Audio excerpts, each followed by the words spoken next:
Comme la plupart des voitures japonaises modernes, la qualité de la peinture de la Mazda 5 est loin d'être idéale. En conséquence, les rayures et les éclats sur la carrosserie sont la norme pour les voitures d'occasion. Il existe également des plaintes concernant la résistance à la corrosion de certains éléments de carrosserie. Le plus souvent, des poches de rouille se retrouvent sur les bords du capot, les passages de roues, les bas de caisse et les ouvertures de portes de coffre. Aussi, la corrosion peut affecter les fixations des éléments du châssis et du bas.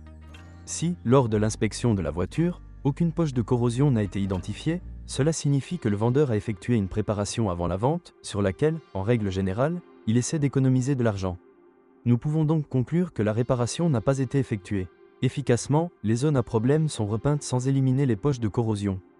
Pour éviter les problèmes de corrosion, il est nécessaire de traiter la carrosserie avec un agent anti-corrosion tous les 2 à 3 ans.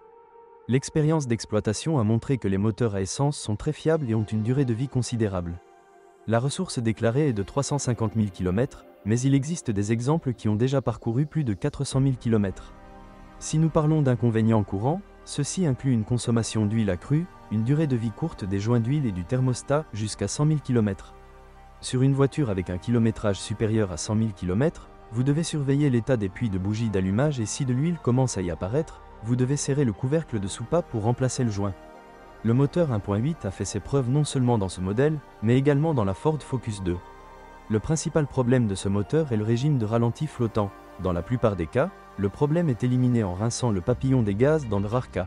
Le flashage de l'ECU est requis. De plus, ce moteur n'est pas sans autres problèmes caractéristiques de Duratec, tribbing, vibration, bruit parasite lors du fonctionnement. Le moteur 2.0 utilise un système de modification de la géométrie du conduit d'admission et du calage des soupapes, qui avec le temps apporte de mauvaises surprises, dans les volets du collecteur d'admission apparaît. Dans la plupart des cas, le problème se manifeste par des bruits parasites lorsque le moteur tourne au ralenti. Pour éliminer ce problème, vous devrez remplacer l'ensemble collecteur. Il convient également de noter que ce groupe motopropulseur est très exigeant sur la qualité du carburant. Lors de l'utilisation d'essence de mauvaise qualité, le moteur commence à fonctionner de manière instable, les vitesses fluctuent, des à-coups apparaissent lors de fortes accélérations.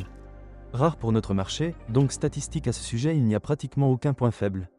Tous les moteurs à essence sont équipés d'un entraînement par chaîne de distribution, qui ne nécessite pas d'attention pendant une longue période, jusqu'à 250 000 km.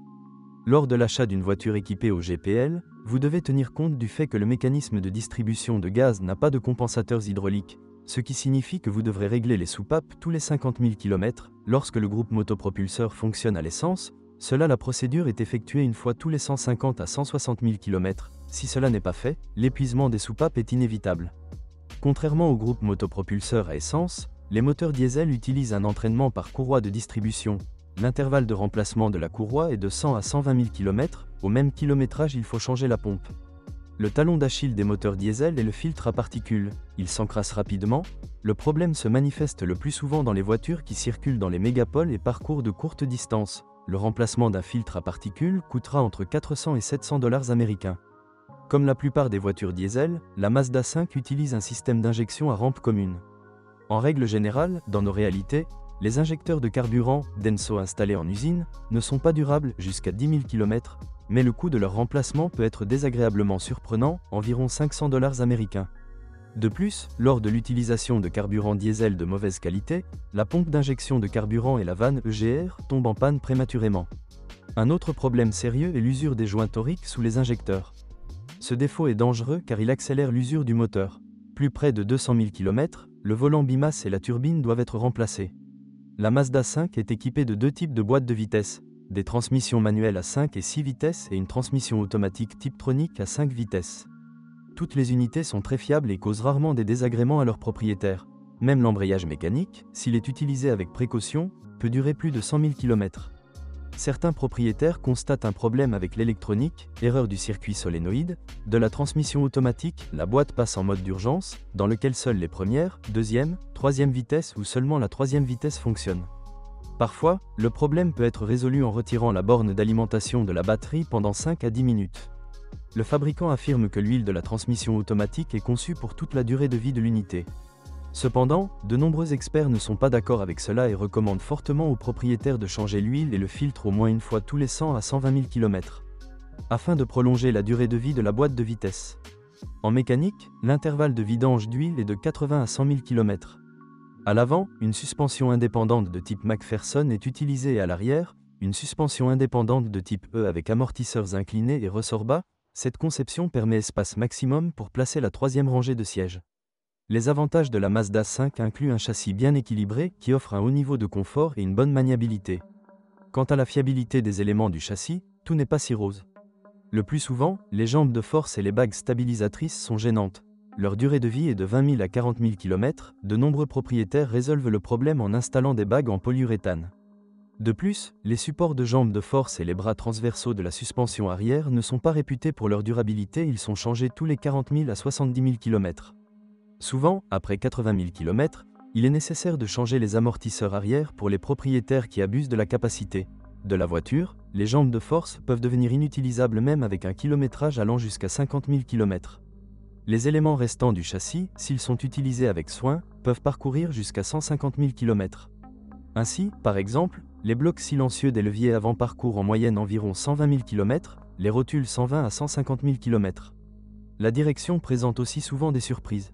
En règle générale, le problème vient de la direction assistée électrique. La direction assistée est installée sur les versions diesel, qui a tendance à surchauffer. Le problème apparaît le plus souvent en été. Le problème avec cette maladie est que si l'amplificateur surchauffe, il s'éteint. Le fonctionnement de l'appareil ne peut être restauré qu'en redémarrant le moteur. Les extrémités de direction durent en moyenne 80 à 100 000 km, la traction jusqu'à 150 000 km. L'intérieur de la Mazda 5 est fait de matériaux peu coûteux mais résistants à l'usure, mais l'isolation phonique est plutôt faible à des vitesses supérieures à 100 km/h.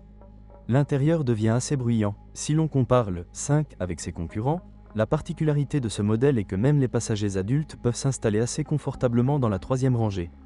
Certes, dans ce cas, pour un long voyage, vous devrez installer une galerie de toit supplémentaire, car il n'y a pratiquement plus d'espace dans le coffre, 112 litres.